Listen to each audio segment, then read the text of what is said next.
Hello, I'm David Chaston with 90 at 9, brought to you by interest.co.nz. This is where you get everything you need to know in 90 seconds at 9 o'clock, including news the latest dairy auction has seen prices fall marginally since the last auction.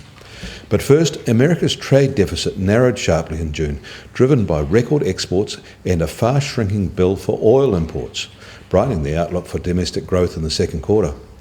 But stock markets are falling, along with gold and oil prices. The reason? Coordinated talk from a periphery of Fed members suggesting that tapering could begin as early as September. Yesterday it was a Fed hawk Fisher. Today it was a comment from a Fed Dove Evans and the Atlanta Fed's Lockhart. Oil prices are down to $105 a barrel. Gold prices are below $1,300 an ounce. And in late trade, the Dow and the S&P are both down more than 0.5%.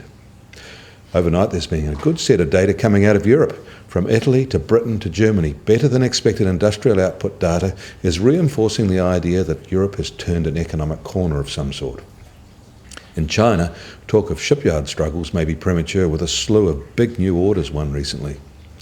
Yesterday's Aussie rate cut to 2.5%, the same as for New Zealand, has seen their banks match it with equivalent mortgage rate cuts, except that Westpac has cut their floating mortgage rate by 28 basis points to 5.98, although their other major lenders have floating rates closer to 5.90. Even though we have a similar OCR, typical carded New Zealand floating rates from the big banks are 5.75%. Not only were mortgage rates cut yesterday in Australia, the opposition political party announced plans to cut their company tax rate to 28.5% from 30% if they were elected. If such a move were enacted, it would put the Aussie company tax rate at about the same as New Zealand's. The latest global dairy trade auction overnight saw prices slip 2.4% from the last auction, down 2.7% in New Zealand dollar terms, as our currency has strengthened a little in the last 2 weeks.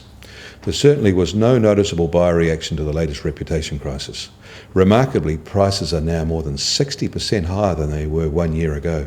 The New Zealand dollar continues its sharp recovery, more than 1 cent higher than at this time yesterday, at 79.1 US cents. The Aussie dollar is at 88.0 Aussie cents, and the TWI is at 74.8. I'm David Chaston. That was 90 at 9, brought to you by interest.co.nz.